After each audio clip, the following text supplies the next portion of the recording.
राधे राधे, जय श्री हरिदास। कैसे हो आप सभी? आशा करती हूँ अच्छे होंगे, स्वस्थ होंगे। तो आज जिस विषय में हम लोग बात करने वाले हैं वो है अभी जो सबसे ज़्यादा ज़रूरी है वो क्या कि सभी लोग कुंभ नहाने जा रहे हैं।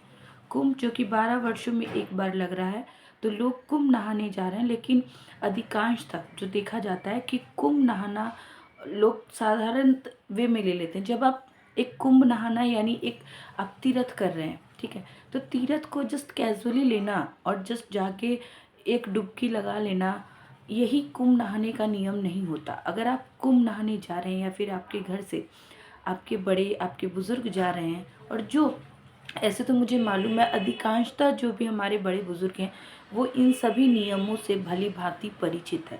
लेकिन जो लोग अभी तक इन सब से अनभिज्ञ है, ये वीडियो मुख्यतः उन्हीं के लिए है कि आखिर कुंभ नहाने के पहले किन किन नियमों का पालन करें और कुंभ नहाने के बाद किन किन नियमों का पालन करें। तो आज इसी विषय में हम लोग विस्तृत रूप से चर्चा करने वाले हैं।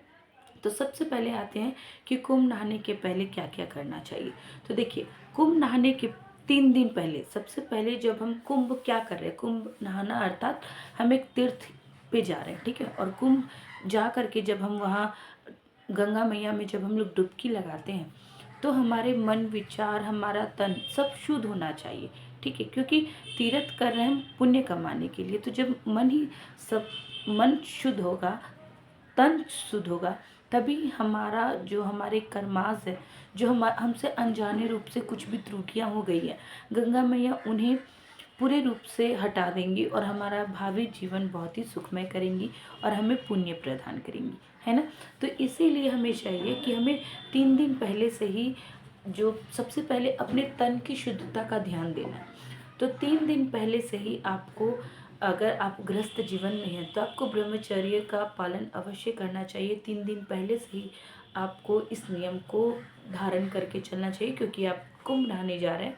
तो 3 दिन पहले से ही आपको इस नियम का पालन ज़रूर करना है। दूसरा आता है कि अगर आप नॉनवेज खाते हैं, ठीक है, और अगर आप लहसुन प्याज भी खाते हैं, तो कोशिश करिए कि 3 दिन पहले से ही आप नॉनवेज तो पूर्णतः त्याग दें, और इसके साथ ही आप लहसुन प्याज को भी अगर त्याग दें तो ये बहुत ही ज़्यादा अच्छा होगा। क्योंकि इससे आपका तन पूर्ण रूप से, क्योंकि जो भी चीज़ें हम खाते हैं उसका कुछ अंश हमेशा शरीर में रह जाता है, लेकिन 3 दिन का जब आप नियम लेके चलेंगे तो 3 दिन में आप पूर्ण रूप से शुद्धता को प्राप्त कर सकते हैं। और शुद्ध तन से जब आप गंगा मैया में प्रवेश करेंगे तो गंगा मैया बहुत ही प्रसन्न होगी, और आप जब शुद्ध तन के साथ, शुद्ध मन के साथ, और सबसे बड़ा बात, जैसे तन की शुद्धता का तो ध्यान हमने दे दिया, हमें मन की शुद्धता का भी ध्यान देना है। हम कुंभ नहाने जा रहे हैं, हम किसी की चुगली करने नहीं जा रहे, किसी की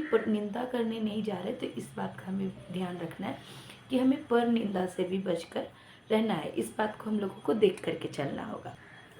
इसके बाद जब भी हम गंगा जी में स्नान के लिए प्रवेश कर रहे हैं तो हमें क्या करना चाहिए, सर्वप्रथम नाभि तक, जी हाँ, जो हमारी नाभि होती है, नाभि तक हमें गंगा जल के अंदर प्रवेश करना चाहिए। नाभि तक का जब आप प्रवेश कर गए तो उसके बाद वहीं गंगा जी, मतलब जो गंगा मैया का जो अंदर से मिट्टी है उसे आपको थोड़ा सा ले लेना है और उसे अपने तन पे थोड़ा सा लगाना है, ठीक है। साबुन का भाव करके नहीं, ये पवित्र माटी है, इसका लेपन करके हमारा तन, हमारा मन, हमारे विचार सब शुद्ध हो जाए। हे गंगा मैया, इस माटी से, इस पवित्र माटी से मेरे जीवन के सारे पाप नष्ट हो जाएं, जाने अनजाने कुछ भी गलत किया हो उन सबको अब पूर्णतः समाप्त कर दे। ऐसा संकल्प आपको लेना है, ऐसी प्रार्थना आपको गंगा मैया से करनी है, और ऐसा स्मरण करते हुए आपको उसका माटी का लेपन आपको करना है। और उसके बाद जब आप गंगा मैया में डुबकी लगाएं तो आपको खाली हाथ कभी भी डुबकी नहीं लगाना चाहिए। तो आप 1 रुपये का भी सिक्का अपने हाथ में रख सकते हैं, ठीक है, उसे ले करके आपको गंगा मैया में डुबकी लगानी चाहिए। डुबकी लगाने से पहले, ठीक है, आपको दाहिने हाथ से आपको जो जल है उस जल को ही पहले आपको ऐसे करके, जैसे गंगा जल लेते हैं तो गंगा जल को पहले आपको ले करके सूर्य भगवान को जल चढ़ाना नहीं है, क्योंकि जल तो हम नहाने के बाद चढ़ाते हैं, लेकिन प्रणाम ज़रूर करना है। तो पहले आपको प्रणाम करना है, अपने मन की बात कहनी है, अपना जो संकल्प है, आप किस उद्देश्य से आप गंगा जी में स्नान करने गए हैं, या फिर सिर्फ आप माता के दर्शनों के हेतु वहाँ स्नान करने गए हैं, या फिर जो भी आपके मन की इच्छा है, आपको वो सूर्य देव को देखते हुए गंगा माता को का स्पर्श करते हुए आपको प्रणाम करके सबसे पहले वो बात बोलनी है। उसके बाद कॉइन लेना है और आपको गंगा जी में डुबकी लगाना है। जो डुबकी की संख्या होगी वो आपको 3, 5, 7 या फिर 12 बार आपको ये डुबकी लगानी है। जितना आपसे सामर्थ्य हो उतना आपको ज़रूर लगाना है, लेकिन कम से कम आपको 3 नहीं तो 5 डुबकी आपको अवश्य लगानी चाहिए।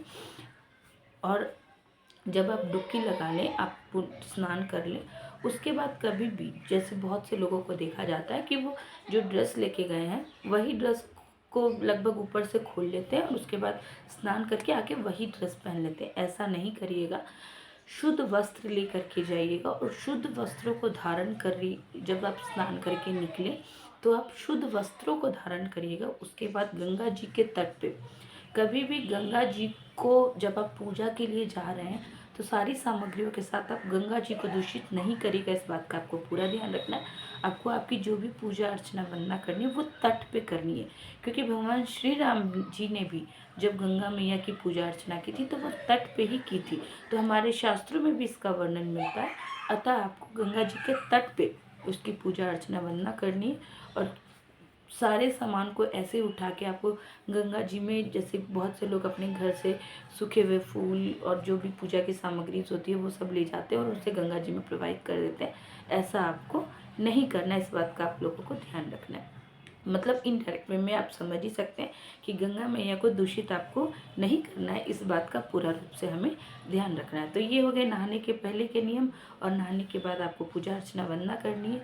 और सबसे बड़ी बात, जिस बात का हमें ध्यान रखना है कि जो कुंभ नहाते हैं वो दान स्वीकार नहीं करते, वो दान करते हैं। जी हाँ, कुंभ नहाने के बाद जितना फल आपको कुंभ के नहाने का है उतना ही फल आपको कुंभ नहाने के बाद दान करने का है। इसलिए आपको यथासंभव जितना सामर्थ्य है उतना ही आप दान करें, दान लें नहीं। बहुत से लोग वहाँ जो मेला लगता है या जो भी वहाँ खाना या भंडारा करवाया जाता है वहाँ जाके प्रसादी ग्रहण करते हैं। ठीक है, अगर आपका सामर्थ्य नहीं है कि आप पे करके कुछ खा सकें तो आप वहाँ खाइए, लेकिन वहाँ दान पेटी होती है, वहाँ अपने सामर्थ्य अनुसार, ठीक है, आपको कुछ ना कुछ दान पात्र में अवश्य दे देना चाहिए। वो 21 हो 51 हो, वो आपकी सामर्थ्य के ऊपर है। लेकिन आप कुंभ नहा करके फ्री का कुछ भी ग्रहण ना करें। वहाँ बहुत कुछ बंटता है, वो सब आप मत पाएं। आप जितना हो सके दान दें, दान को ग्रहण ना करें। इस बात का आपको पूरा पूरा ध्यान रखना है। तो आशा करती हूँ ये वीडियो आप लोगों के लिए बहुत ही इन्फॉर्मेटिव होगी। और जो लोग नहीं जानते हैं कृपया, और ख़ासकर जो लोग कुंभ नहाने जा रहे हैं, उन तक आपको ये इस वीडियो को ज़रूर पहुँचाना है। होप इसके साथ ही आप लोगों को एक बात का और ध्यान रखना है। आपने कुंभ नहा लिया, आपने दान कर लिया, अपने वहाँ का मेला होता है वो भी घूम लिया, लेकिन जब तक आप कुंभ नहा के आ रहे हैं तो आपको वहाँ स्थित नागवासुकी मंदिर, वहाँ आपको नागवासुकी मंदिर मिलेगा। उस मंदिर का आपको दर्शन अवश्य करना है। कहा जाता है नागवासुकी मंदिर का अगर आपने दर्शन नहीं किया तो आपका कुंभ नहाना अधूरा माना जाता है। तो आपको ध्यान रखना है। अगर आप कुंभ नागवासुकी मंदिर नहीं भी जा पा रहे कुंभ नहाने के बाद, तो कोई भी मंदिर अवश्य जाइए, लेकिन कुंभ नहाने के बाद आपको वहाँ स्थित किसी भी मंदिर के दर्शन अवश्य करने चाहिए। ऐसे तो वहाँ बहुत मंदिर है, अगर आपसे सक्षम है, आपके पास समय का अभाव नहीं, तो आप लगभग वहाँ लेटे हुए हनुमान जी का मंदिर, नागवासुकी मंदिर, जो सभी मंदिरों के आप प्रॉपर दर्शन करके आएँ और अपनी कुंभ नहाने को, अपने तीर्थ को संपूर्ण बनाएं। आशा करती हूँ आपको ये वीडियो बहुत ही इन्फॉर्मेटिव लगी होगी। फिर भी कुछ जानना और चाहते तो मुझे मैसेज कर सकते हैं। तब तक के लिए राधे राधे, जय श्री हरिदास। आपका दिन शुभ मंगलमय हो।